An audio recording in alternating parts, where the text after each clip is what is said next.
अरे ये क्या, कितने बुरे दिन आ गए हैं। जंगल में ढूंढने पर भी कोई शिकार नहीं मिल रहा। आज तो मुझे यहाँ गांव आना पड़ गया। बस जल्दी से कुछ ढूंढ लूं।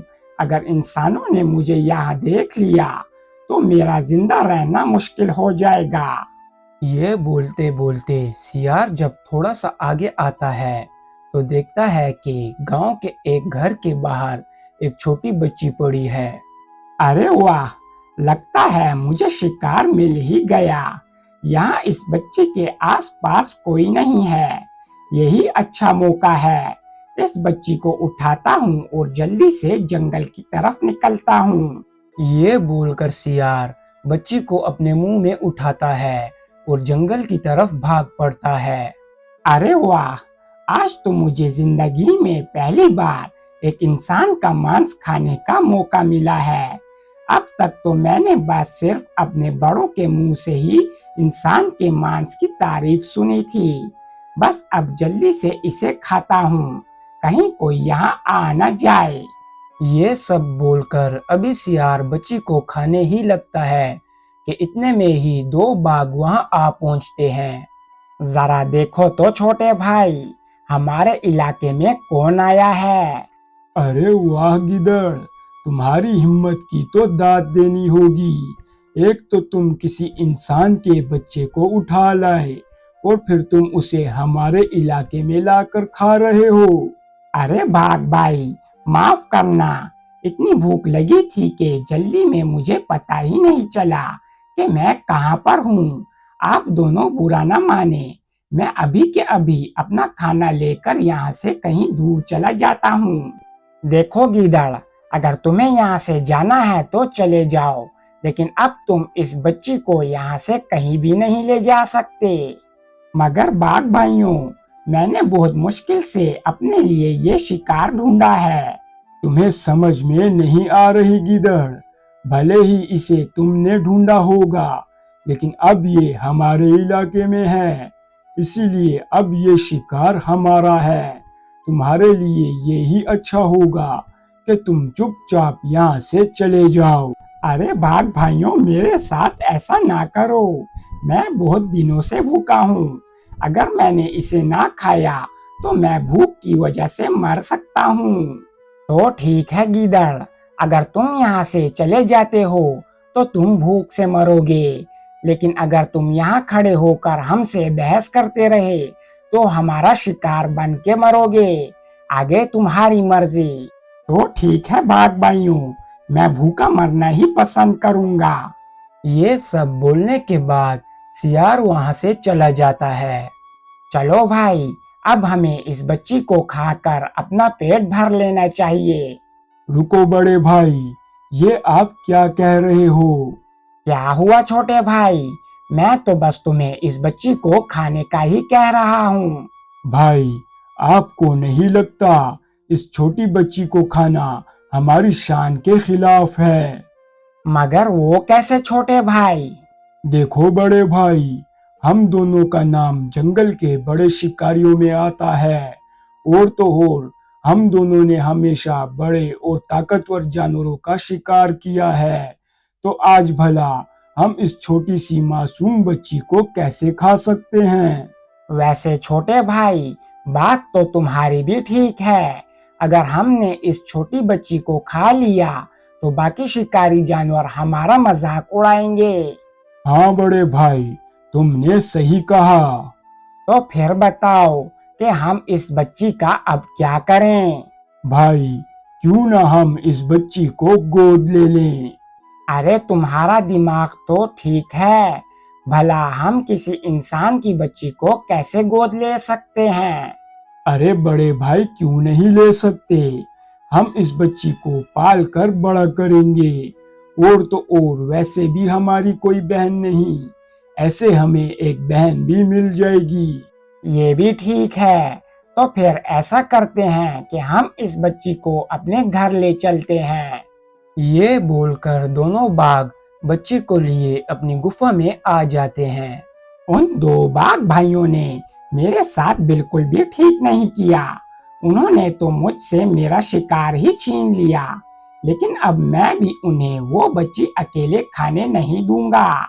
ये बोलने के बाद गिदड़ शेर के पास आ जाता है और उसे सारी बात बताता है। अच्छा, तो ये बात है। अब मुझे जल्द से जल्द उन दो बाघ भाइयों के पास जाना चाहिए। वैसे भी मैंने बहुत वक्त से किसी इंसान का मांस नहीं चखा। ये बोलने के बाद शेर भी फौरन से उन दो बाघों की गुफा की तरफ रवाना हो जाता है। कैसे हो बच्चों? मैंने सुना है कि तुम दोनों के पास कोई इंसान की बच्ची है जिसे तुम दोनों अभी खाने ही वाले हो। अरे शेर चाचा, आज आप यहाँ कैसे? शेर चाचा, आपने बिल्कुल ठीक सुना है, वो बच्ची हमारे ही पास है। अरे वाह, मैं तो समझा था कि तुम दोनों मुझसे ये बात छुपाओगे, लेकिन तुम दोनों ने तो मुझे फौरन से उस बच्ची के बारे में बता दिया। शेर चाचा, आप हमारे बाबा के बहुत अच्छे दोस्त हैं और उनके गुजर जाने के बाद आपने ही हमारा ध्यान रखा है, तो भला हम आपसे कैसे झूठ बोल सकते हैं? अरे वो सब तो ठीक है, लेकिन अब तुम दोनों को जल्द से जल्द बच्ची को खा लेना चाहिए, क्योंकि अगर इसके माँ बाप इसे ढूंढते हुए यहाँ आ गए तो वो तुम दोनों को जिंदा नहीं छोड़ेंगे।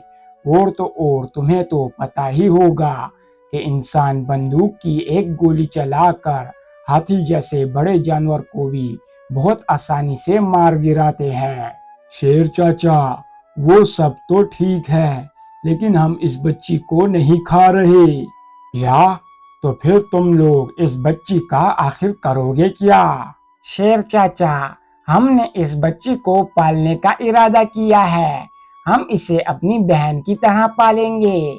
आह आह आह आह। अरे तुम दोनों ये कैसी अजीब और बहकी बहकी बातें कर रहे हो?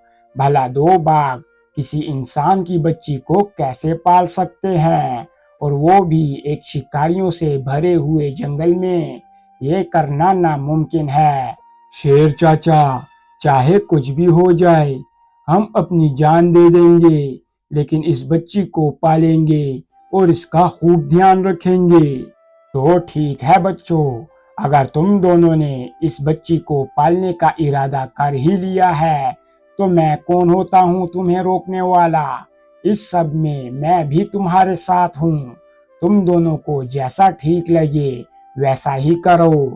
हमारा साथ देने के लिए आपका बहुत शुक्रिया शेर चाचा। अरे कोई बात नहीं, अब मैं चलता हूँ, बच्ची का ध्यान रखना। ये बोलकर शेर बाघ की गुफा से बाहर आ जाता है। पता नहीं आजकल के शिकारी जानवरों को क्या हो गया है, ये दोनों कितने बड़े बेवकूफ हैं। खैर, आज नहीं तो कल मैं इस बच्ची को अपना शिकार बना कर ही रहूंगा। अब इस सब में कुछ साल गुजर जाते हैं और वो बच्ची भी अब बड़ी हो जाती है। दोनों बाघ उस बच्ची का नाम चुटकी रखते हैं और उसका बहुत ध्यान रखते हैं। भाई, आप दोनों जल्दी से कोई शिकार कर लाओ, मुझे बहुत जोर की भूख लगी है। ठीक है चुटकी, हम अभी शिकार के लिए निकलते हैं। हाँ चुटकी, हो सकता है हमें आने में थोड़ी देर हो जाए, लेकिन हम बिना शिकार के वापस नहीं आएंगे। ठीक है भाई, मैं आप दोनों का इंतजार करूंगी, बस आप दोनों अपना ध्यान रखना। इस सब के बाद दोनों बाघ शिकार की तलाश में निकल जाते हैं। बहुत देर तक यहाँ वहाँ शिकार की तलाश में भटकने पर भी दोनों भाइयों को कुछ नहीं मिलता, तो आखिरकार थक कर एक पेड़ के नीचे खड़े हो जाते हैं।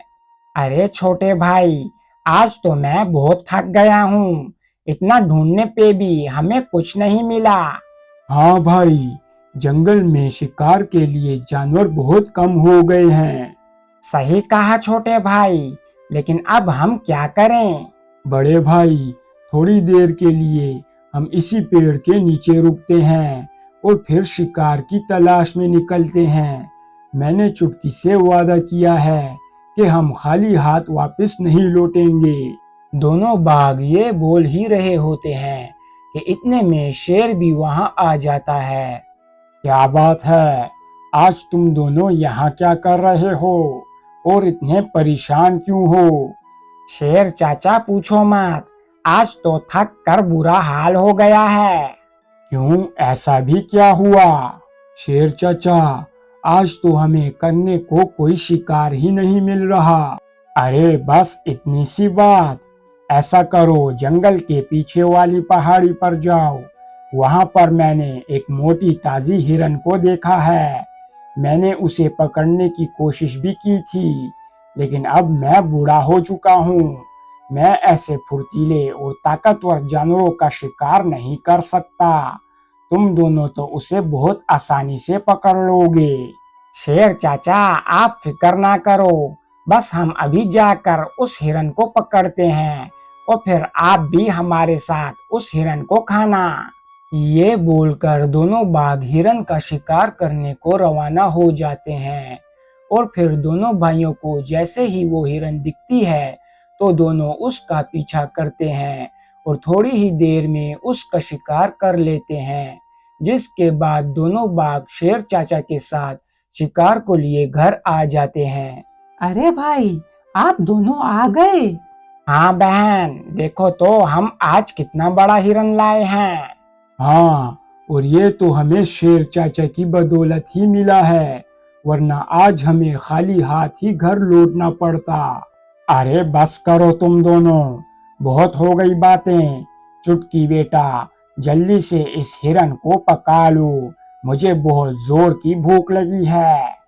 ठीक है शेर चाचा, मैं अभी इसे बनाने के लिए ले जाती हूँ। इस सब के बाद चुटकी उस हिरन को अंदर लाती है और उसे काटती है। हिरन को काटने के दौरान चुटकी का हाथ भी थोड़ा सा कट जाता है, जिसकी वजह से चुटकी का खून हिरन के मांस में गिर जाता है। चुटकी जल्दी से खाना बनाती है और फिर वो खाना सबके सामने ला कर रख देती है। अरे वाह, आखिरकार खाना बन ही गया, अब जल्दी से पेट पूजा करते हैं। ये बोलकर शेर और दोनों बाघ खाना खाने में लग जाते हैं और थोड़ी ही देर में सब कुछ खत्म कर देते हैं। अरे वाह, आज तो मजा ही आ गया। मैंने पहले भी बहुत बार चुटकी के हाथ का बना खाना खाया है, लेकिन आज का खाना पहले से बहुत ज्यादा स्वादिष्ट था। हाँ शेर चाचा, आज का खाना सच में कुछ ज्यादा ही स्वादिष्ट था। चुटकी, बताओ तो आज तुमने खाने में ऐसा क्या खास डाला है जिससे कि खाना इतना स्वादिष्ट बना है? अरे भाई, मैंने इस खाने में कुछ भी नहीं डाला, जैसे हमेशा बनाती हूँ बिल्कुल वैसे ही बनाया है। नहीं चुटकी, तुम जरूर हमसे कुछ छुपा रही हो। हाँ चुटकी, आज के खाने में तुमने कुछ न कुछ तो जरूर डाला है। अरे चुटकी, अब बता भी दो कि आज के खाने में तुमने क्या डाला है। दरअसल भाई, खाना बनाते वक्त मेरा हाथ जरा सा कट गया था, जिसकी वजह से मेरे खून की कुछ बूंदें हिरन के मांस में जा गिरी। शायद इसी वजह से खाना इतना स्वादिष्ट बना है। चलो भाइयों, आप लोगों ने खाना खा लिया है, अब मैं भी जाकर थोड़ा सा खाना खा लेती हूँ। ये बोलकर चुटकी गुफा में चली जाती है और दोनों बाघ और शेर बाहर खड़े होते हैं। अरे वाह, खून इतना स्वादिष्ट था तो सोचो कि इसका मांस कितना स्वादिष्ट होगा। अरे शेर चाचा, ये आप क्या बोल रहे हैं? अरे सही तो बोल रहा हूँ। आखिर कब तक तुम इस लड़की को पालोगे? तुम दोनों ने इसे पाल पोस कर इतना बड़ा कर ही लिया है, तो अब इसे खा भी लो। वैसे भी इंसान भी तो जानवरों के साथ ऐसा ही करते हैं, पहले उन्हें पाल पोस कर बड़ा करते हैं और फिर उन्हें काट कर खा जाते हैं। बस शेर चाचा, बहुत हुआ। इसके बाद मैं आपके मुंह से अपनी बहन चुटकी के खिलाफ और एक लफ्ज भी नहीं सुनूंगा। अच्छा होगा कि अब आप यहाँ से चले जाओ। ठीक है बच्चों, जैसी तुम्हारी मर्जी, मेरी इस बात पर जरूर सोचना। ये बोलकर शेर वहां से चला जाता है। छोटा भाई शेर की बातों पर बहुत गुस्सा होता है, लेकिन बड़ा भाई शेर की बहकावे में आ जाता है। इसीलिए अगले दिन बड़ा भाई अकेले शेर के पास आता है। अरे बड़े बाघ, आज तुम यहाँ कैसे? शेर चाचा, मैं कल से आपकी की हुई बातों के बारे में ही सोच रहा हूँ।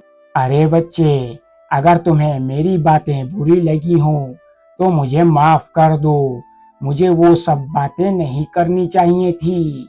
अरे नहीं शेर चाचा, कल के स्वादिष्ट खाने का स्वाद मैं अभी तक नहीं भूल पा रहा, इसीलिए मैंने चुटकी को खाने का इरादा कर लिया है। अरे वाह, तुम तो बहुत समझदार निकले।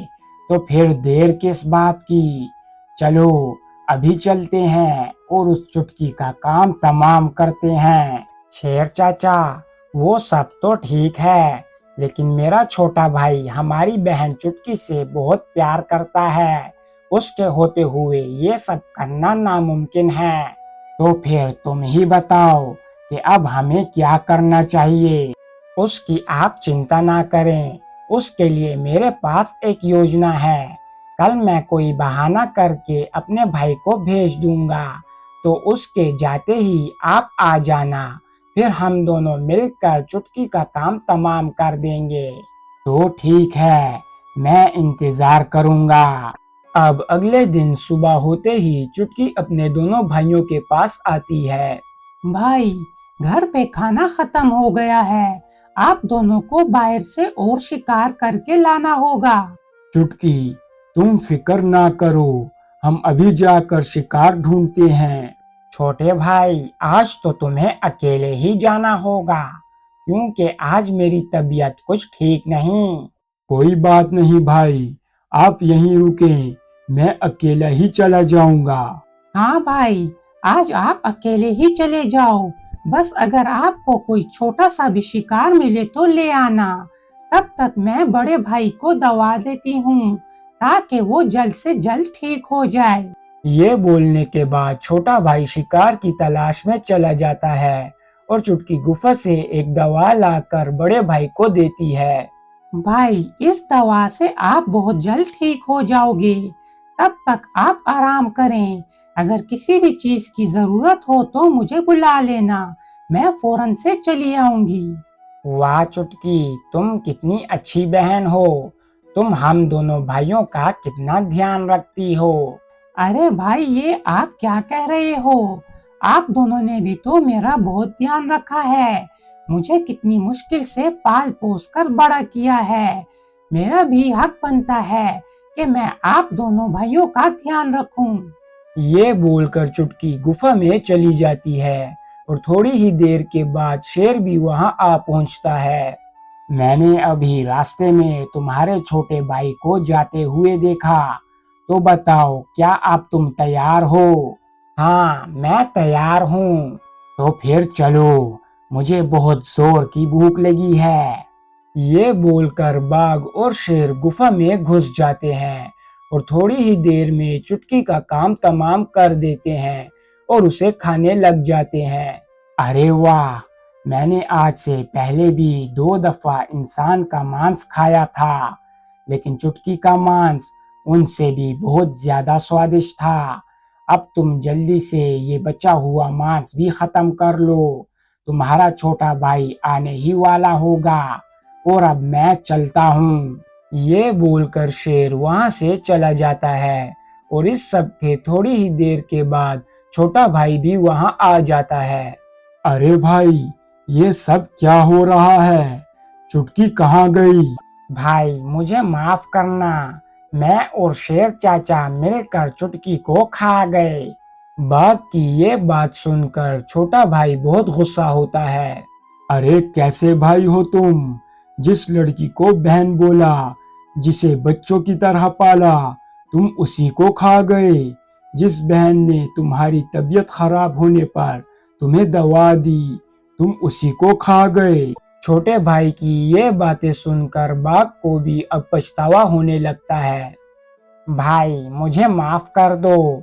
न जाने कैसे मैं उस शेर चाचा के बहकावे में आ गया और अपनी ही बहन की जान ले बैठा। नहीं भाई, अब तो तुम्हें भाई बोलने पर भी मुझे घिन आती है। अगर तुम अपनी बहन के साथ ऐसा कर सकते हो तो कल को तुम मेरे साथ भी ऐसा ही करोगे। इसीलिए अच्छा होगा कि तुम यहाँ से चले जाओ और आज के बाद दोबारा मेरे सामने कभी नहीं आना।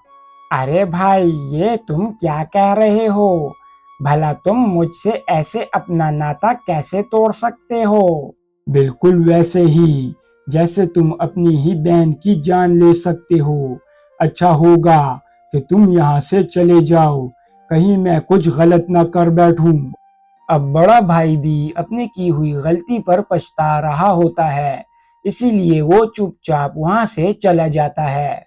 अब इस सब में कुछ दिन गुजर जाते हैं और बड़ा भाई चलते चलते बहुत दूर आ जाता है और भाई से दूर होने के गम से बहुत कमजोर भी हो जाता है, जिसकी वजह से वो चलते चलते अचानक से बेहोश होकर गिर जाता है।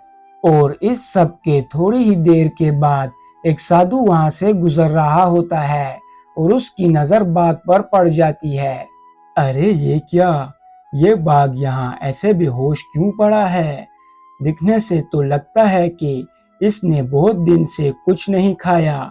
ऐसा करता हूँ, मैं इसे अपने साथ ले जाता हूँ, शायद मैं इसकी जान बचा पाऊँ। इस सब के बाद साधु बाघ को अपने साथ ले आता है और कुछ मंत्र पढ़कर अपनी जादुई शक्ति से बाघ को होश में ले आता है, जिसके बाद वो साधु बाघ को खाना और पानी देता है और बाघ भी कई दिनों से भूखा होने की वजह से खाने पर टूट पड़ता है। इतना खाना काफी था या और भी चाहिए? आपका बहुत धन्यवाद। मेरा पेट भर चुका है और मैं पहले की तरह ठीक भी हो गया हूँ। इस सब के लिए आपका बहुत शुक्रिया। वो सब तो ठीक है, लेकिन तुम जंगल से इतनी दूर यहाँ इस हालत में कैसे आए? क्या तुम्हारे साथ कोई हादसा हुआ है? साधु की इस बात के बाद बाघ साधु को सारी बात बताता है। ओह, ये तो बहुत बुरा हुआ। तुम्हें उस शेर की बातों में नहीं आना चाहिए था। सही कहा, मुझे भी इसी बात का पछतावा है। काश के मैं किसी तरह अपनी बहन चुटकी को वापस ला पाता और मेरा छोटा भाई फिर से मुझे अपना लेता। वैसे अगर तुम चाहो तो मैं तुम्हारी बहन चुटकी को वापस ला सकता हूँ। मगर वो कैसे हो सकता है? अगर तुम अपने उस स्वार्थी शेर चाचा को जान से मार दो और उनका दिल मुझे लाकर दे दो, तो मैं अपने जादू और मंत्र के जरिए तुम्हारी बहन चुटकी को फिर से जिंदा कर सकता हूँ। क्या? अगर ऐसी ही बात है तो मैं अभी के अभी जाकर उस शेर चाचा को ढूंढता हूँ। उसी की वजह से मेरी बहन और मेरा भाई दोनों मुझसे दूर हो गए। अब तो मैं उसे छोड़ूंगा नहीं। ये बोलकर बाघ वापस से अपने घर को रवाना हो जाता है, लेकिन जैसे ही वो अपनी गुफा के पास पहुंचता है तो उसका सामना उसके छोटे भाई से होता है। बड़े भाई, तुम्हारी यहाँ वापस आने की हिम्मत भी कैसे हुई? छोटे भाई, मुझे माफ कर दो। चुटकी जितनी तुम्हारी बहन थी उतनी ही मेरी भी बहन थी। मुझे अपने किए का अब तक पछतावा हो रहा है और तो और मुझे अपनी गलती का एहसास है। तो क्या तुम्हारे ऐसा कहने से हमारी बहन चुटकी वापस आ जाएगी? मुझे तुम्हारी कोई भी बात नहीं सुननी। चले जाओ यहाँ से। छोटे भाई, बस एक बार मेरी बात तो सुन लो। मुझे पता है कि हमारी बहन चुटकी कैसे वापस आ सकती है। इस सब के बाद बाघ अपने छोटे भाई को साधु की हुई सारी बात बताता है। क्या? अगर ऐसा ही है तो मैं भी तुम्हारे साथ जाऊंगा और उस मतलबी शेर चाचा का काम तमाम करूंगा, क्योंकि हमें हमारी बहन के खिलाफ बहकाने वाला वही था। इस सब के बाद दोनों भाई शेर की गुफा की तरफ रवाना हो जाते हैं और थोड़ी ही देर में उसके पास पहुंच जाते हैं। अरे वाह, ये मैं क्या देख रहा हूँ? तुम दोनों भाई एक साथ। लगता है तुम दोनों की आपस में सुलह हो गई है। हाँ शेर चाचा, मेरे बहुत समझाने के बाद आखिरकार मेरा छोटा भाई मान ही गया। वैसे अच्छा ही हुआ छोटे, जो तुम मान गए। भला एक इंसान की खातिर तुम अपने बड़े भाई से कब तक नाराज रहते। और वैसे भी अगर हम दोनों मिलकर चुटकी को ना खाते तो कल को कोई और जानवर चुटकी का शिकार कर लेता और उसे खा लेता। हाँ शेर चाचा, आपने बिल्कुल ठीक कहा। बस मुझे अब तक सिर्फ इसी बात का अफसोस है छोटे, कि अगर उस वक्त तुम भी हमारे साथ मिलकर चुटकी का शिकार करते और उसका स्वादिष्ट मांस खाते तो हमें और भी ज्यादा मजा आता। शेर जैसे ही ये बात करता है तो दोनों भाइयों से रहा नहीं जाता और वो दोनों गुस्से में शेर पर हमला कर देते हैं और थोड़ी ही देर में उसका काम तमाम कर लेते हैं। और फिर दोनों बाघ भाई शेर का दिल निकाल कर साधु के पास आ पहुंचते हैं। ये लो साधु, जैसा कि आपने कहा था, मैंने अपने भाई के साथ मिलकर उस शेर चाचा को जान से मार दिया और उसका दिल निकाल कर आपके पास ले आया। ये तो तुमने बहुत अच्छा किया। बस अब तुम मेरा कमाल देखो।